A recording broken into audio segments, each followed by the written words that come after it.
반갑습니다. 2월 19일 토요일 새벽 하나님께 올려드립니다. 아무도 예배하지 않는 찬양 함께 부르십니다.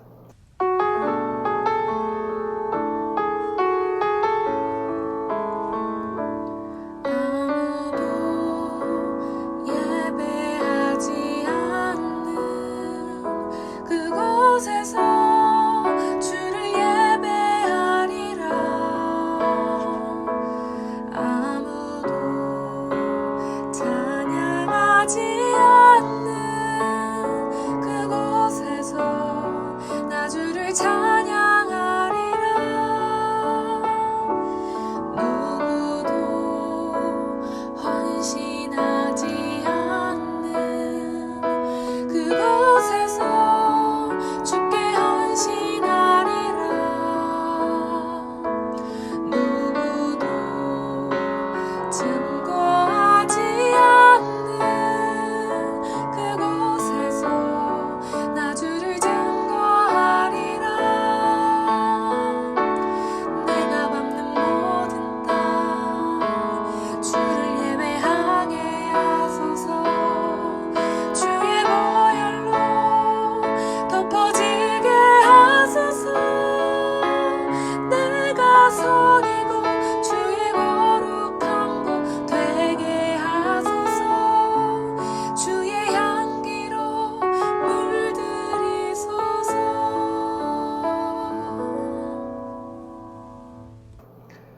오늘 말씀은 출애굽기 8장 20절에서 24절까지입니다.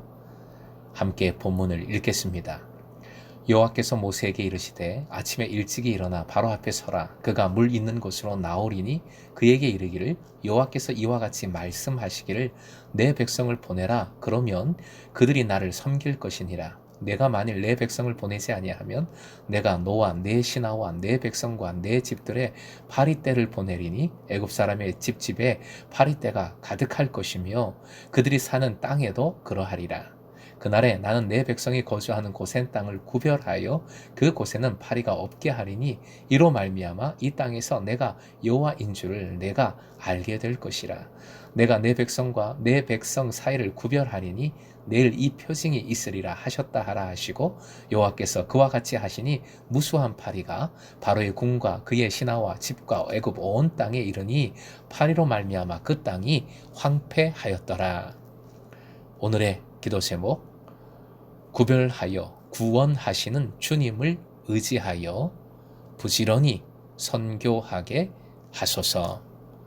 구별하여 구원하시는 주님을 의지하여 부지런히 선교하게 하소서. 20절 아침에 일찍이 일어나 바로 앞에 서라. 그가 물 있는 곳으로 나오리니 라고 말씀하십니다. 먼저 물가로 가서 바로를 맞으라는 말씀으로 해석할 수 있습니다. 바로는 매일 아침 나일강에서 나름의 종교의식을 행했습니다. 주님은 모세에게 일찍 일어나 강으로 나아가 거기서 바로를 만나 다시 하나님의 목적을 요구하게 하십니다. 바로도 참 지긋지긋할 겁니다. 여전히 완악하지만 점점 무너지고 있는 것이지요. 꿈만 꾸면 그것은 상상이나 공상에 그칩니다. 그러나 꿈을 꾸고 구체적인 실천을 하나하나 부지런히 해나가면 그 꿈은 현실이 됩니다. 하나님의 뜻을 이루기 위한 노력은, 부지런함은 가장 값진 것입니다. 그리고 행복한 삶의 밑거름이 됩니다. 그리스도인에게는 꿈을 주시고 꿈을 사랑하고 꿈을 이루어 주시는 하나님께서 함께 하시기에 꿈을 알 수 있고 그리고 꿈을 이룰 수가 있는 줄로 믿습니다. 21절 파리 재앙입니다. 파리는 원어로 아로브라고 하는데 혼합하다, 섞였다 등의 뜻을 가진 아라브 동사에서 유래했습니다. 그래서 아로브는 뭉쳐있는 때, 혼합물 등의 뜻을 가집니다. 더구나 정관사가 붙어 있어요. 그 때, 그 물이 이런 뜻입니다. 즉 이집트인들은 전부터 잘 알고 있었던 존재였습니다. 70인역에서는 이것을 도그플라이, 개파리라고 번역을 했습니다. 이 개가 붙어서 좋은 것이 별로 없어요.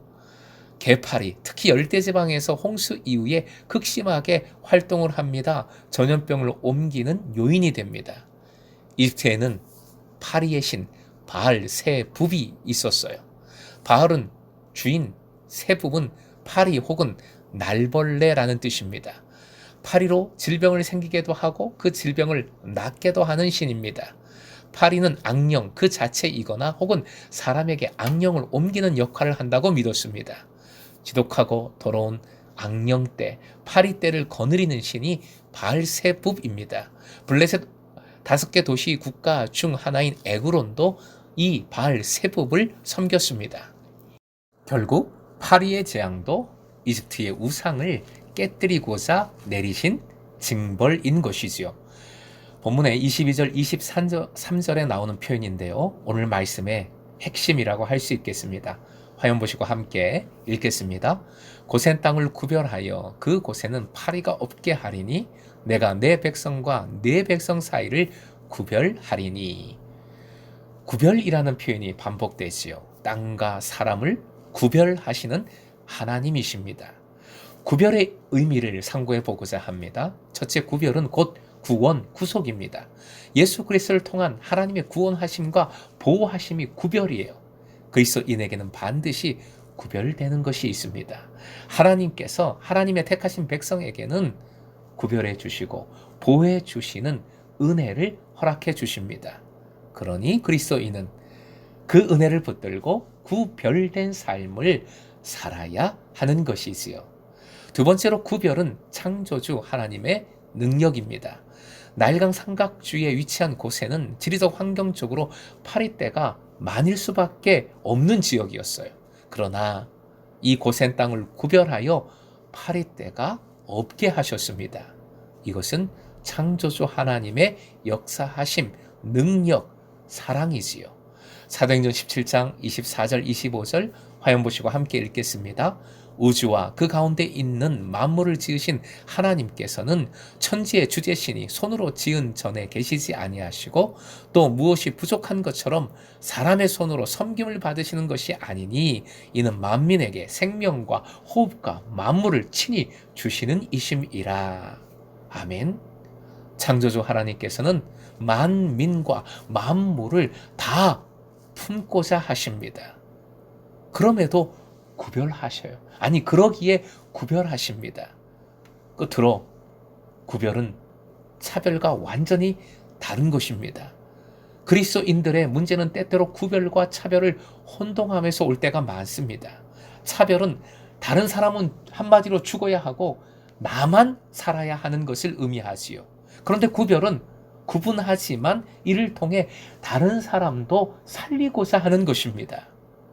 우리는 차별하지 말고 구별해야 합니다.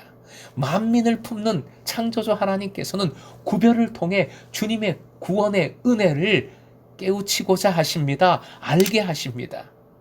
차별은 그래서 죄악이고 구별은 분별의 지혜입니다. 그래서 구별은 선교의 정신이기도 합니다. 사랑하는 금성의 제자 여러분, 창조주 하나님은 그 사랑과 자비와 능력으로 온 만물을 품고자 하십니다. 그런데 구별하심으로 구원하고자 하시지요. 하나님을 바라보십시다. 이런 하나님을 의지하십시다. 오늘도 쉬지 않고 구원을 이루시는 하나님을 바라보며 의지하여 믿음의 경주에 최선을 다하는 여러분 되시길, 선교의 사명을 감당하는 여러분 되시길 주님의 이름으로 축원드립니다.